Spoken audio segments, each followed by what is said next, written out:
Chicas, algo que les iba a hablar ahora, retomando, es un poquito de gestión de aula.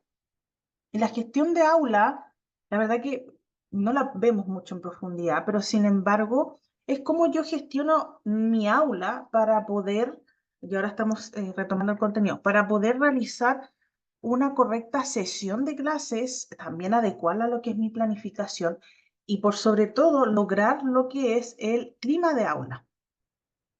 Porque una cosa es el diseño, la planificación, la programación, la preparación, y otra cosa es el clima de aula, que es el objetivo de la gestión de aula. No se les olvide, el clima de aula es el objetivo de la gestión de aula.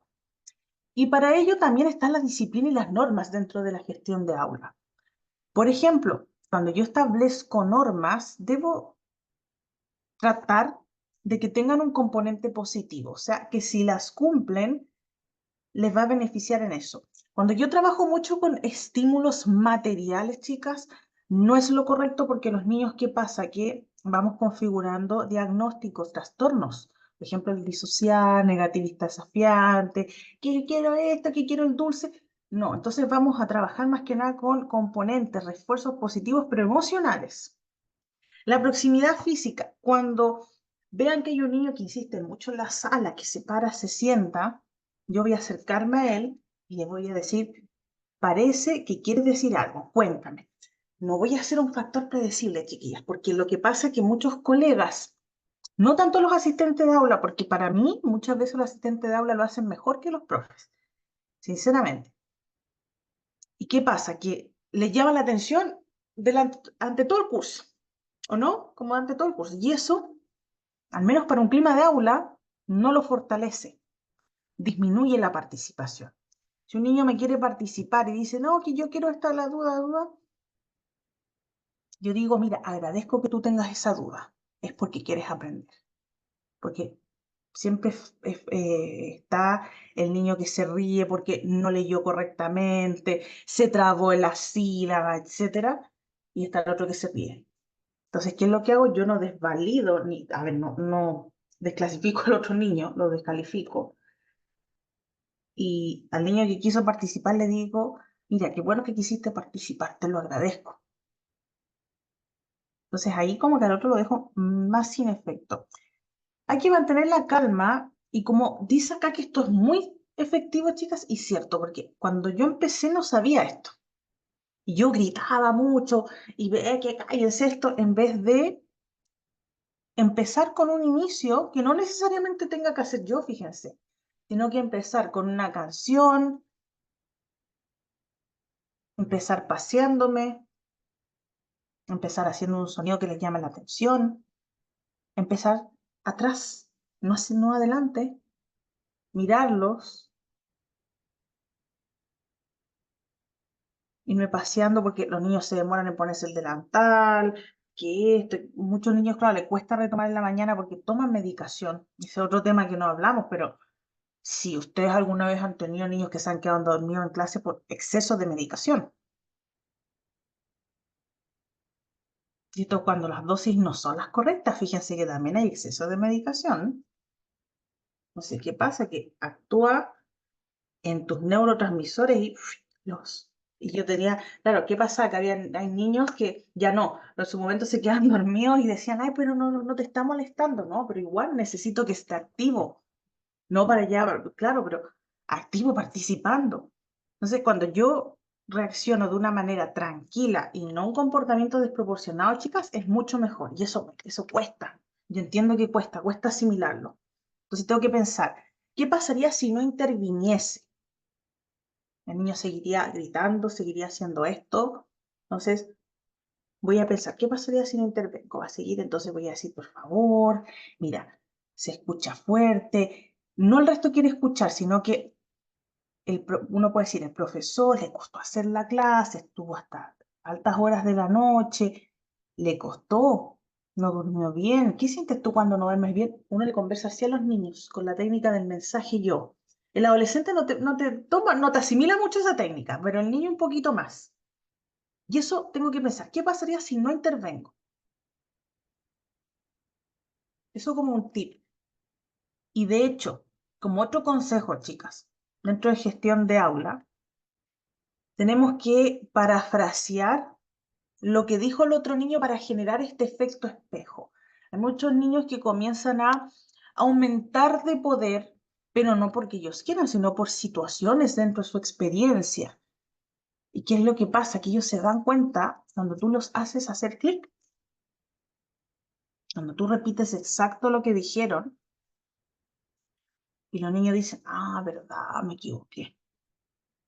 Un niño te va a funcionar mucho más que tú repitas ello. No vamos a acusar, no vamos a generalizar ni insultar, sino que cómo te afectó, qué hiciste tú, escuchamos activamente y también digo cómo yo me sentí como asistente de aula. Entonces, esas cosas no las vemos, que se hacen mucho. Y algunos les pueden decir, chiquillas, ay, que esto no sirve. Créanme que sirve a un plazo más largo, pero sirve.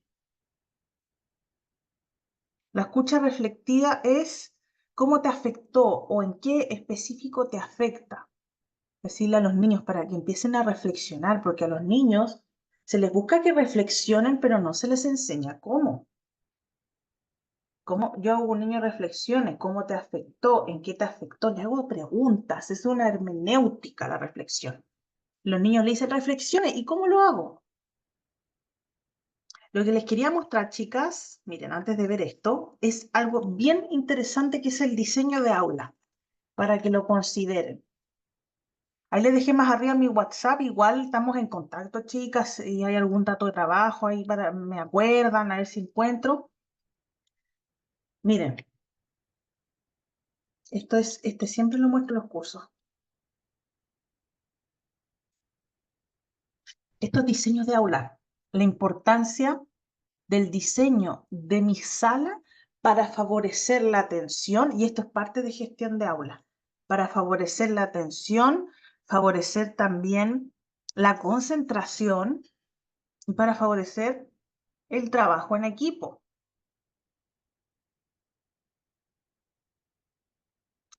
Y tenemos distintas. Esta que ven acá, que es el estilo U o anfiteatro, como quieran llamarle, o media luna, esto procurar siempre generar antes que entren o realizar una fila previamente. Se las recomiendo. ¿Cómo estás, Eri? Se las recomiendo cuando se esté realizando un contenido importante. Cuando se trabaje en grupos, en equipo, vamos a relevar esta, la que está arriba. Y esta que es estilo E, esta que ustedes ven aquí, para cuando tú también trabajas, también cuando quieras enseñar un contenido importante. Sí, por supuesto, de hecho te sirve para todos los cursos. Los dos de arriba son cuando trabajas en grupo y los de abajo es cuando se imparte contenido.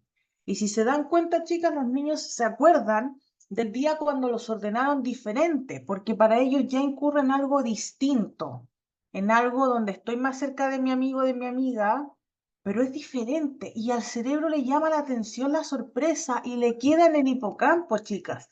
Eso se llama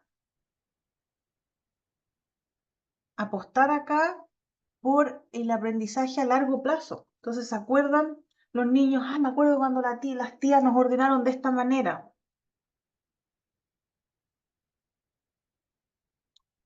Ahora es un aprendizaje activo, sí, porque uno le permite pasearse, realizar el enfoque dime como asistentes, profes, acercarte, preguntar, aclarar dudas, los dos modelos de abajo, y de igual manera, si es que las salas no nos proporcionan las condiciones, ahora, ustedes sabrán que debe haber 1 metro de distancia, separación entre puesto y puesto en los diseños, porque esto también es parte de la seguridad escolar, ¿no? Y a veces uno pareciera que no los ve. Esto debería aplicar a nuestros casos, aplicar. También está la otra metodología que es solamente una U, pero esto pensando también, chiquillas, en que tenemos muchos niños por sala. Y por el método que es, claro, el método de sí, los niños se sientan en grupo y eso es súper bueno. Vas a ver que es mucho mejor cuando fuerzas el cambio de puesto, que no es lo recomendado. Aquí en Chile no se habla mucho de eso, pero en otros países sí de lo que es el cambio de puesto. En la metodología de que tú me hablas, la metodología ves que es súper holística, que es la había también escuchado que es muy ligada a lo que es el sentido de las cosas. Y sabes que si es positivo y si hace la diferencia y si logra más atención, es así. Y cuando se realicen también enseñanzas, la segunda. Y si no, anfiteatro media luna completa. Esta también es anfiteatro. Lo que pasa es que es considerando más. Ah, ya, perfecto. Ambas, ya. Y por el método lo intentan desde kinder y me parece súper bien. Y vas a notar que probablemente aprenden más. Porque ¿qué ocurre? Que no hay niños más atrás que otros. El diseño de aula que nosotras tenemos hoy en día, que desfavorece totalmente la interactividad, es un método que viene de Carlomagno, ¿sabían? Que él ordenaba las tropas así. Entonces esto se perpetúa para la universidad, que es de las primeras instituciones que existe, educativas. La escuela también, pero así comienza. Entonces eso se traspasa a las escuelas. De allí viene. Entonces es un ordenamiento militar, de guerra. Así nos ordenamos. Y cuando uno estudia lo que es gestión de aula, lo que es ya la escenografía, la agregas atrás, realizas rincones para la lectura, si es que la estructura de tu sala da. No tenemos una estructura de separación de 1 metro entre esquina y esquina, pero eso por tema de 215, decreto 15, seguridad escolar, chiquillas. O sea, no, es eso. Y la ventilación, etcétera, pero era. Ni siquiera la iluminación, o sea, tenemos hasta la iluminación que el curso que hago de asistente a aula, que hace rato no hablo, uno que es de 50 horas, ahí hablamos de la iluminación. Por ejemplo, yo tengo ahora una luz amarilla y esa no me favorece la concentración, me favorece la luz blanca. Entonces a veces vemos a los niños con la luz amarilla y se quedan dormidos. Porque el color amarillo es muy desgastante para mi cerebro. El blanco no. Las compañías, si se dan cuenta, todo lo que son comidas rápidas, amarillo y rojo, siempre los logos, porque ayudan a la ansiedad, ayudan a trabajar mucho tu cerebro, pero te los desgasta.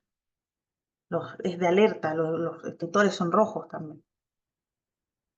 Chicas, pregunta, ahora que vamos a pasar al antepenúltimo módulo. ¿Han escuchado el índice de inclusión? Ahora que vamos a hablar de inclusión y el último es bien cortito que es del DUA.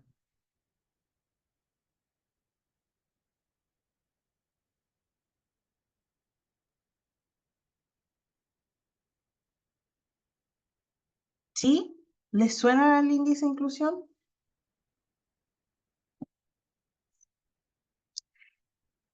Es un libro base en lo que es el área inclusiva, chicas. Entrega planes de acción y estrategias para eliminar las barreras de aprendizaje y te proyecta varias barreras y esas de hecho las toma el programa de integración escolar para elaborar el decreto 170, que es el que crea los PIE, el programa de integración, y a la vez es un recurso que se direcciona en cultura, política y práctica educativa. La cultura, que son los valores que tú promueves, la política, que es finalmente la documentación que te ayuda a la inclusión, y la práctica es cómo llevas a cabo ambas dos. Así se divide el índice de inclusión. Y las barreras de aprendizaje que las van proyectando también en este libro, que es inglés, que tiene su tiempo, de los años 70, es igual el que sienta las bases para también decir que todos tenemos necesidades educativas. Y la verdad que tendríamos ahí toda una clase para hablar del índice, más de una clase para hablar del índice de inclusión. Te sienta aquí varias bases en el sentido de que te da directrices de cómo realizar algunas adecuaciones al currículum, de realizar adecuación a lo que es la práctica, de, de también decir ya cómo tú debes sentar incluso a los niños, cómo vas a favorecer que te pongan más atención, y eso es tomando precisamente los intereses de los niños. Entonces todo eso lo empieza a hablar. Y aquí tenemos algunas barreras que son las barreras sociales. Y estas barreras, chicas, tienen directa relación con lo que igual vemos hoy en día, año 2024. Ejemplo, lo que es la sobreprotección, la ignorancia, la discriminación, que muchas veces, no sé si esto lo han escuchado, pero es que digan, mi hijo no va a ir al pie porque mi hijo no es tonto. Esas son barreras que el índice de inclusión muy bien las predispone y saben que hablando de año 2024 siento que tiene mucha razón y eso hace súper evidente hasta el día de hoy. La carencia de estimulación en los primeros años, o sea, ¿qué pasa en mi caso? Que los niños entran, como no hay PIE, entran por psicopedagogo, ya los cupos correspondientes, e ingresan y no aprovechan el cupo. Y no hay estimulación durante los primeros años, por ejemplo, los que están en pre-kinder, kinder, no existe esta estimulación de leer con el niño, de, por ejemplo, si estoy acá de leer cuentos, que eso es importantísimo y se ha perdido tanto, chiquillas, para que desarrollen la imaginación, desarrollen el primer pensamiento crítico con el cuento. Se ha perdido tanto eso, chicas. Lo que tiene el índice de inclusión es que le presta alta relevancia a los papás también. Es como súper importante. También algo que igual es bien real es la falta de recursos. Muchas veces los recursos no son idóneos, no hay material no hay material de encaje, por ejemplo, es muy escaso el material, no es de tan buena calidad que es el que llega. Los primeros puntos me atrevería a decir que no, y cuando hay ambientes comunitarios de riesgo, chicas, sí, porque cuando hay deprivación cultural y los niños pertenecen a estratos sociales con deprivación cultural, o sea, me refiero donde no existe tanto la parte económica, la parte social sobre todo, que es la falta de atención. Entonces, ¿qué pasa? Que estos niños no se estimulan y a la vez no desarrollan la atención y van siendo déficit atencional porque están todo el día en el celular y les compran los celulares para que los dejen tranquilos. Entonces, tú igual uno hace un daño no favoreciendo el intercambio de escenarios. En el modo de las escuelas, pasa que a veces hay colegas que no quieren capacitarse ni actualizarse. Y cuando vas conociendo el universo de las necesidades educativas, chicas, sabes que tienes que actualizarte. Sabes que hay estrategias que te van a servir como el juego de mesa, que les voy a mandar el TEA Punta después de TEA, que es para juegos de patio para niños TEA. Y también cuando existe una falta de aplicación de la evaluación diagnóstica. Qué poca actualización docente. O sea, yo tomo la evaluación y la tiro y no hago nivelación. Y la diversificación de las metodologías es, ya hago mi PPT y yo lo leo, porque hay profes que, bueno, tengo ahí compañeros también que leen la presentación. Los niños, de verdad, la otra vez, yo tuve un practicante, me acuerdo. Y a mí yo antes también leía los PPTs. Y después ya, y fui aprendiendo. En su momento, mi primer trabajo tuve un practicante y el niño leía los PPTs. Y un niño le dijo, ¿para qué? ¿Por qué no manda los PPTs si los va a leer? Mejor que no los mande. Claro, no corresponde que lo diga así. Pero ocurre también que yo debo saber metodologías de interacción en la clase, o la gestión de aula también. Entonces la diversificación es saber que las TICs me van a servir si voy a hacer una ruleta de PowerPoint, que a ver si les puedo mandar el video, es para favorecer la atención para hacer un buen inicio. Y es también para ir variando mi clase. Y lo otro, cuando tengo colegas que son egoístas y dicen, es que yo no voy a compartir esto porque es mío y yo lo hice. ¿Les pasa o no? Me costó hacerlo. Y es distinto cuando te dicen, ya, pero a ver, doy el crédito que tú lo hiciste, ahí cambia, se entiende. Porque igual uno comprende que le costó realizar el material. Así que eso, lo otro también, la indiferencia, la poca comunicación y la falta de ayuda a las tareas escolares. El proceso de ayuda a las tareas escolares, chicas, tiene que ser paulatino, donde yo vaya dejando que el niño sea autónomo. Y cuando ya a los 6, 7 le ayuda a dibujar, pero las actividades de lectoescritura, donde deben escribir la grafía, ellos deben escribirla y no el papá, la mamá. Eso también juega en contra con la autonomía del niño. Entonces debo establecer un equilibrio. El, el índice de inclusión, de hecho, apuesta mucho a la autonomía de los niños en general. Y hay poca concientización de las necesidades del niño, y eso es una vulneración de derechos.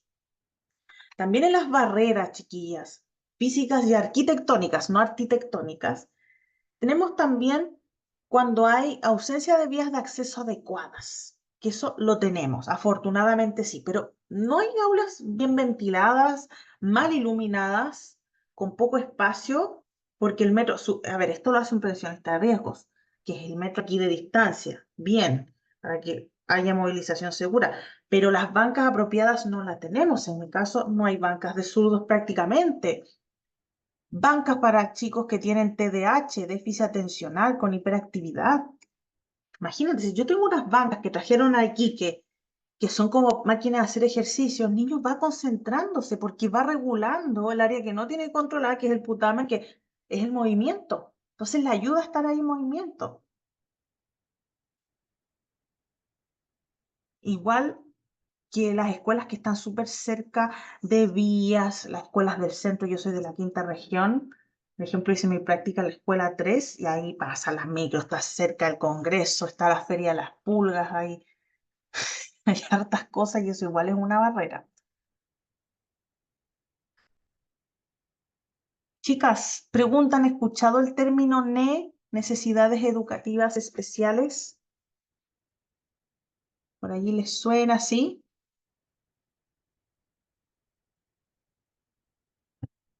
Este término que viene no a acuñarse, pero como a resaltar harto con las convenciones de Dakar, convenciones Homtien, índice de inclusión, informe Warnock, todo esto son distintas y son, bueno, tenemos permanentes y transitorias. Permanentes que son toda la vida, pero que puede también favorecerse. Ya, no te preocupes, Vivi. Puede favorecerse su transcurso y también la realización de actividades de los niños y la autonomía. Y las transitorias son las que duran durante, valga la redundancia, un proceso educativo o una etapa de la vida de la persona. Y tenemos distintas dificultades, chiquillas. Tenemos dificultades en el aprendizaje, como los DEA, dificultades específicas de aprendizaje. Tenemos los TEL, que son los trastornos específicos del lenguaje, que esos están bien presentes también, ¿o no? Los TEL, los trastornos específicos. Tenemos la disfasia, que coménteme si la ubican, que está dentro de lo que es el trastorno específico del lenguaje, la disfasia. Que aquí cuando les cuesta hablar, puede darse también por una lesión cerebral, anomalía de lóbulos, o sea, lóbulos más pequeñitos que otros. Y tenemos TEA, que es permanente, tenemos también mutismo selectivo, o sea, hay varias. Hay algunas que obviamente salen más a la luz que otras. Síndrome de Down también. Y tenemos permanentes y transitorias. En las que son transitorias se condicionan muchas veces por factores. Ejemplo, el factor interno que puede ser la falta de adaptación, madurez, aprendizaje. ¿A qué nos referimos a esto? Cuando los cambian de establecimiento educacional y resulta que les cuesta acostumbrarse y dentro de un mecanismo de defensa comienzan a no poner atención. Lo mismo cuando ocurre violencia intrafamiliar, chicas. Los niños adquieren TDAH o TDA sin H, sin hiperactividad ni impulsividad. Porque, ¿qué pasa? Eso hablamos con una amiga el otro día, que el niño, claro, se concentra en lo que le produce contención, comodidad. Entonces está en el celular ahí todo el día. Mientras ocurre un entorno familiar, que hay violencia intrafamiliar, y el niño se concentra en eso. Y no se concentra en otros contextos para protegerse. Por amígdala cerebral, mira, el celular me causa confort. Calamidad doméstica.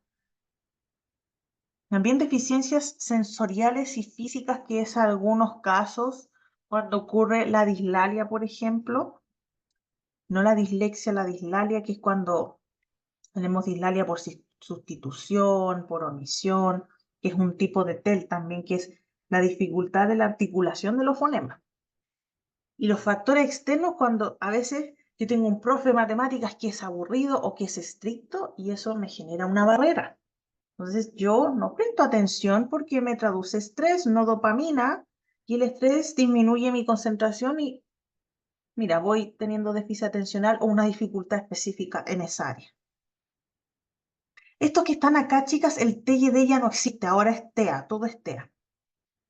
Y en lo que es la superdotación, saben que en eso siento que igual también estamos bien al debe, y hay veces que lo confunden con TEA. La superdotación es exclusivamente acá en los test de inteligencia, en el coeficiente intelectual es sobre 130. Entonces, ¿qué ocurre aquí? Finalmente que hay una rapidez neuronal. Eso es lo que pasa, y eso es permanente. Es una necesidad educativa a veces sí, chicas, porque pasa que hay eventos que ellos no los dimensionan tan bien y son como muy drásticos, muy como listo, listo, listo, muy pragmáticos. Y eso saben que no lo tenemos visibilizado en las aulas tampoco, la superdotación. Ubica la dislalia, chicas, nos queda ahí un poquito, sí se va a alcanzar, yo casi.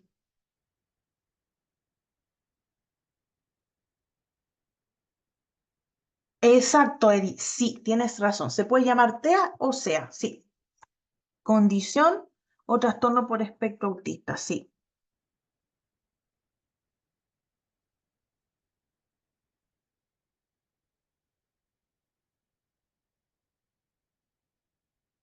La dislalia, que es el trastorno en la articulación de los fonemas, acá puede ser cuando los órganos periféricos hay alguna alteración, a veces hay labio leporino, pero también es por distinción auditiva.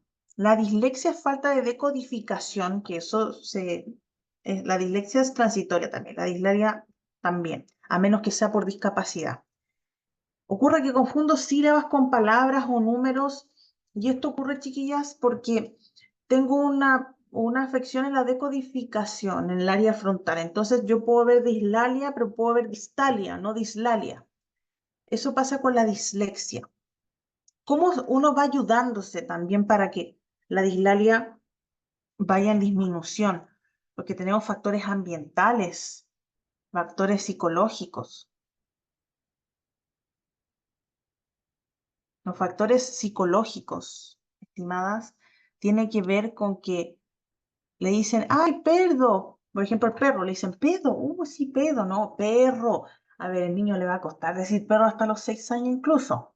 Pero tienes que, y lo otro, evitar decir tanto, mire, el pedito, el pedito. No, los nombres como son, perro. O le dicen el nombre, ya, por ejemplo, a mi perrita le dicen Suki. No, es una perra. Tengo que decir las cosas como son. Entonces eso favorece mucho a la formación de la dislexia, chicas. Cuando yo no llamo las cosas por su nombre. Utilizo muchos eh, palabras que están ligadas mucho claro, a la ternura. Y, y eso la verdad que no favorece ni la autonomía y vamos acá concibiendo que el niño piense que así se dice. Entonces, eso es un factor psicológico. El factor evolutivo, el lenguaje se adquiere a los 4 años. Pero ¿qué pasa con esto? No es que esté desarrollado, pero los niños comprenden órdenes y elementos básicos a los 4 años. Por eso que es una edad muy elemental para poder diagnosticar. Miren, por sustitución tenemos cuando dicen leche en lugar de leche, y esto tenemos que empezar a los 4 años a revisar aquello. De hecho, está la tabla de Boch, que es de fonemas, se las anoto ahí, por edad. Entonces, los fonemas de trigrafía, digrafía son los más difíciles. Cuando dicen cuatro en vez de cuarto, hay que decir, ya, los niños de 3 años ya va a decir cuarto, o sea, decir cuatro, después decir cuarto. De hecho, la inserción es la que más puede costar, que dicen palato en vez de plato. Esto es habitual, chicas, depende de la edad, a los 4 a 6 años, algunas. Después tenemos niños que pueden tener una dislalia, que es un TEL. Las praxias, que a ver si les mando ejercicios de praxias, no son típicas para el área diferencial, sino que es también para hacerlas en un inicio de clase. Mira, vamos a hacer, para que no exista una dislalia segmática, que es con la F, que pronuncian así, como serpiente. Digamos que somos todos unas serpientes que hacemos, y es una praxia lingual, la S. La B es labial. Y es bien importante hacer ello, por ejemplo, aparte de eso, hacer como cuchito, cuchito, como llamar un gatito, para también las prácticas linguales. Todos esos ejercicios sirven, chicas, para que uno vaya empezando la clase, aunque suene como, ay, chistoso, sirve para poder desarrollar todo lo que es el desarrollo, valga la redundancia, de fonemas y de distintas consonantes, que algunas son más difíciles que otras. De hecho, las vocales por algo son las que se enseñan primero, porque la A, E, I, O, U no son, prácticamente son bucolabiales, pero ni siquiera mucho, son las más sencillas de pronunciar. No requieren intersección lingual en el arco dental, ni requieren movimiento labial prácticamente. Por eso se enseñan primero. Ya después en la B, la C, no es como porque sí tampoco. Y la disgrafía, que es este diagnóstico donde hay dificultad de coordinación músculos-mano, es cuando te escriben una A del porte Australia y una N del porte de Nicaragua, por ejemplo. Eso ocurre con la disgrafía. Esto más que nada es falta de coordinación, músculos, de los músculos de la mano, que eso ayuda también con sostenedores de lápices, con palitos de sushi. Ellos intentan sostener un sushi, de verdad. Ayuda a que ellos vayan desarrollando la sostención del lápiz, porque hay unos que lo sostienen como un vaso. No, yo tengo ahí que articular y si ellos tienen que practicar, lo van a hacer con palitos de sushi, con sostenedores de lápices. Los bucles en cuaderno cuadriculado y todo lo que es las letras en cuadernos lineales, que eso ya no se pide.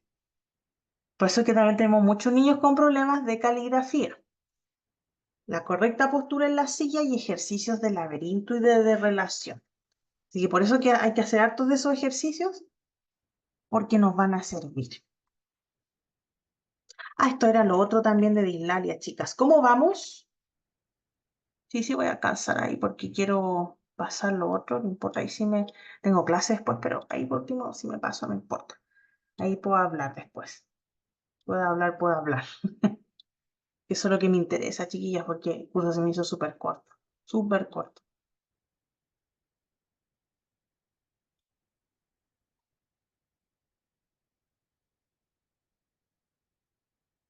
Chicos, la deficiencia intelectual y el rango limítrofe es una necesidad de índole transitoria.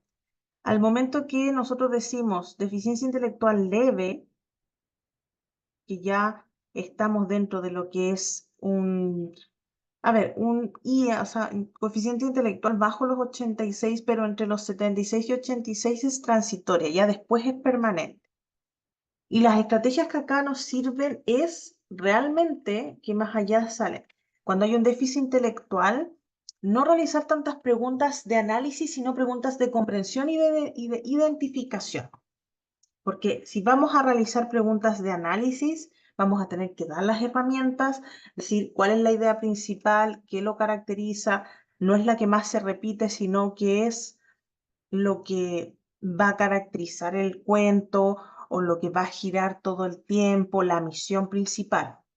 Vamos a tener que dar hartas pistas porque trabajar con mucho concepto abstracto no va a funcionar. Y la dislalia, que es cuando hay, que no confundir con la dislexia, porque la dislalia es cuando hay dificultad para entender y trabajar con números. Cuando confundan el 3 con la letra B, es dislexia. En este caso, cuando me cuesta trabajar con suma, resta, con las cuatro operatorias esenciales y, y no que me cuesta aquí eh, entender símbolos, etcétera, sino que sumar, restar, me cuesta trabajo. Esto se va a conocer como dislalia. Y la dislalia vamos a usar, por ejemplo, el método Copici, que va a servir mucho, que es trabajar con alto material concreto. De hecho, la dislalia está clasificada, chiquillas, en trastorno específico del lenguaje, porque a veces de la dislalia a la dislexia hay un paso. Y trabajar con hartas fichas, si tienen dominós, úselos. De verdad, no es por ser rudimentaria ni nada, porque tenemos que saber que hay metodologías que nos van a servir un poquito más, como trabajar asociación números con imágenes, con figuritas, con el método Copici, que diría que es el que más sirve. Y lo otro que íbamos a hablar era de TEA. ¿Cómo vamos, chicas? ¿Bien? ¿Recibieron el examen?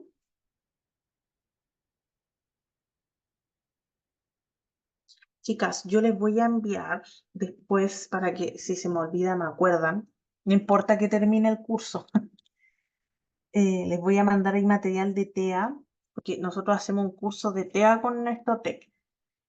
Y TEA, uff, yo, a ver, en un par de minutos no puedo explicarlo, porque es muy complejo entender TEA o SEA, como dice Erika, condición espectro autista. Es algo que afecta a distintas áreas del cerebro, chicas, área de toma de decisiones, área de impulsividad, área, amígdala cerebral a veces está atrofiada, o sea, eso hace que sean súper impulsivos a veces. Ya no existe el Asperger, sino que ahora lo vamos a dividir en no grados, sino en niveles de apoyo, según el DSM. Ya, si no me avisan, ¿tienes mi WhatsApp, Susana? ¿Me acuerdas? Dale, lo hiciste, ¿verdad? Que lo hiciste ahí conmigo, ¿cierto? Que hasta nos faltó, es un poquito más largo que este. Y nos quedamos igual ahí, nos faltan, yo creo que también por temas de, no sé, por qué se hacen a ese curso tan corto. Y tenemos tres niveles de apoyo que se necesitan, bueno, que se van a clasificar lo que es trastorno espectro autista, que es la forma de que yo inicio una relación social, en la otra que no tengo interés y en la otra que nada de interés. Y tengo patrones restringidos que van siendo más exacerbados según va teniendo el nivel de ayuda, que necesita mucha ayuda. Es cuando ya definitivamente me centro en mi mundo y no hay alguien que pueda interceder ahí. Entonces, por eso yo quiero mandarles, chicas, estrategias que no solo es el pictograma, porque eso la Cami se acordará, no era el pictograma, o sea, está Denver, está la imitación, está Floor Time, donde tú intercedes en el juego, pero no dices puedo jugar, sino directamente traes un juguetito y dices, el osito ahora quiere decirte esto, directamente, porque si le pides permiso, no le das esa preparación al niño.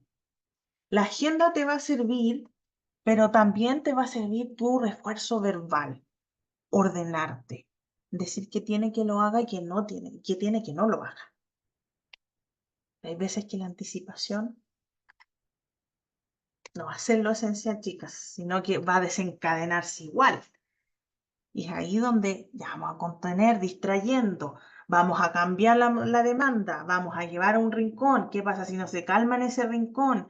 Vamos a ocupar alguna hoja de autocontrol, que tener siempre planes A y B y C. Entonces, cuando hay niños que se sobreexacerban con mucho ruido, en el curso de hecho de TEA hablábamos, que hay chicas que vienen del curso Inspector y TEA, que está la estrategia de distinción auditiva, que es cuando yo trabajo con audífonos y parten escuchando bajito en un lado y yo después de a poquito le voy subiendo el volumen y después trabajo con el otro oído. Que aquí les cuesta bastante todo lo que es la distinción auditiva, chicos. Y la distinción también visual, no de imágenes, sino de luces. Chicas, ¿cómo vamos? Lo que les quiero pasar ya lo último es el DUA. Es el DUA y también los tipos de psicología, ya para poder alcanzar, chiquillas, porque esto ya lo vimos ya. El monitoreo cada 10 minutos, eso ya lo vimos. Yo me quedo ahí con bien cortita el tiempo, chicas. Como tengo clases después, me dio rabia. Eso que quiero igual compensarlas también con material.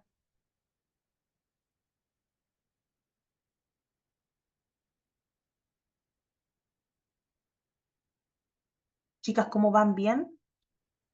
Ubican la ley de inclusión, los principios de inclusión, que la inclusión no son, mira, lo vamos a ver ahora, no es, ya, súper bien, chicas, que es del módulo 7.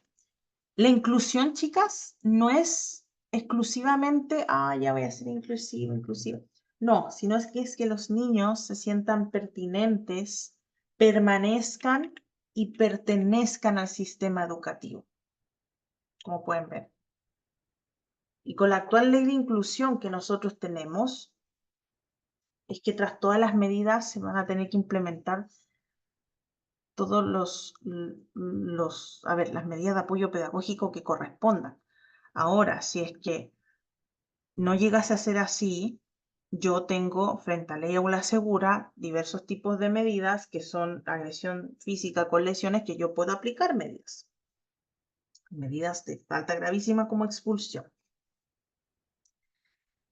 Y chicas, lo otro que quiero pasar, porque necesito es los tipos de psicología, porque vamos a ir cortas en el tiempo y les pido disculpas por eso, porque digamos ahí quizás para la próxima hacer el cursito más largo.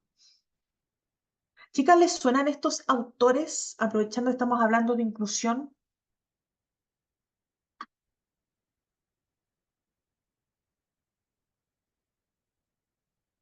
¿Les suenan algunos de estos?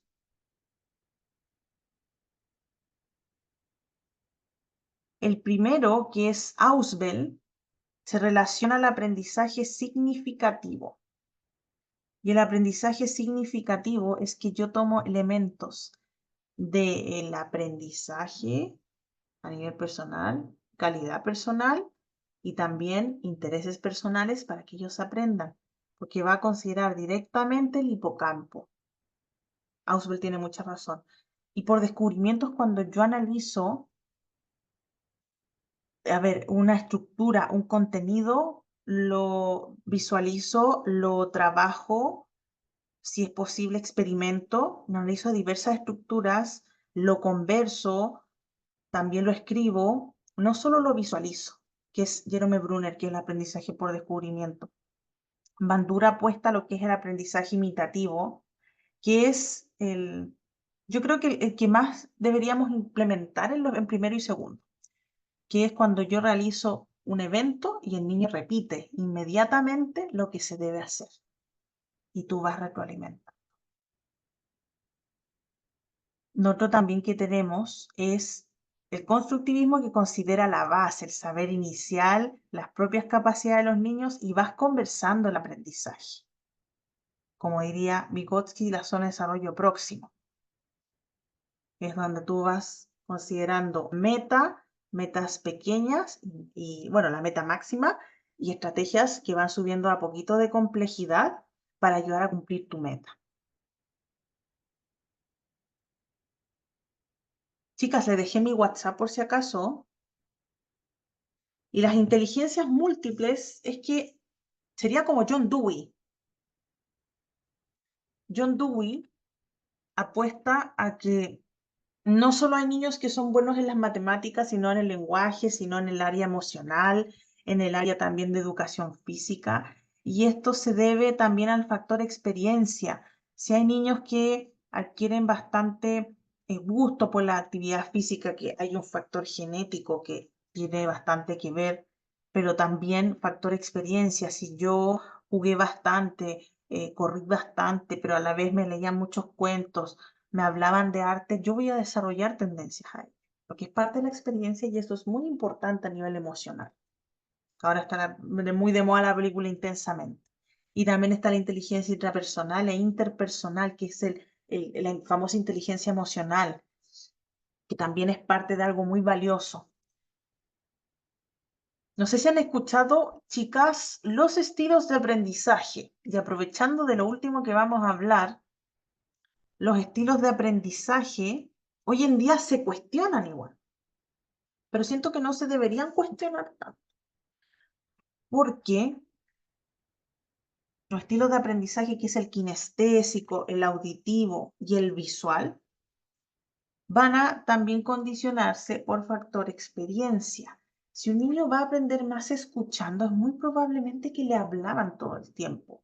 Y si un niño es más kinestésico y es más tímido, que se le suele relacionar, que es mucho más como de moverse para concentrarse, eso necesita ayuda a concentrar.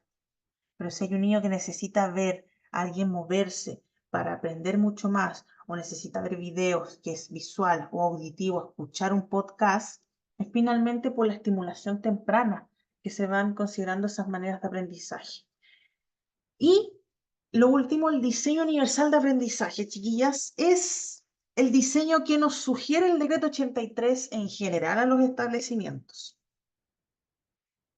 Y de hecho, este diseño universal de aprendizaje considera 3 variantes, que son estas.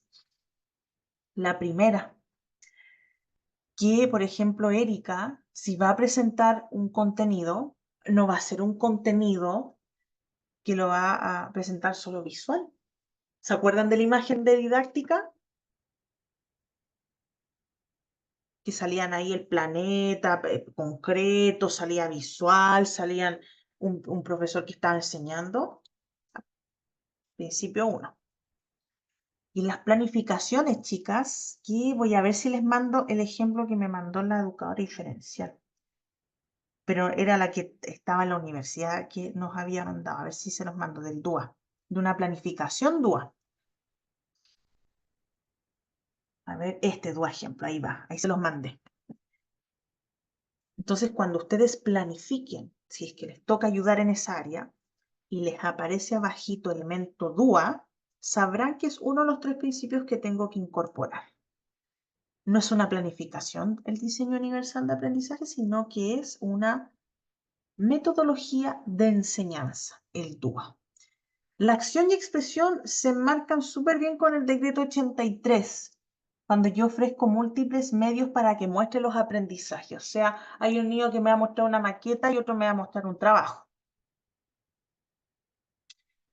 Y el principio 3 es la motivación que yo voy a dar en la clase, la autoevaluación, pero también ver si aprendieron y cómo se sintieron en la clase. Si esas preguntas no se hacen tanto, quizás ahí la Moni las hará en el modelo que está implementado en su escuela. ¿Cómo te sentiste con este aprendizaje? ¿Entendiste esto, esto y esto? Eso es el principio 3. Yo les mandé ahora el ejemplo del DUA, a ver si se puede descargar, y es una planificación DUA. Pero al momento que aparezca elemento DUA, sabrán que tienen que aplicar uno de los 3 principios.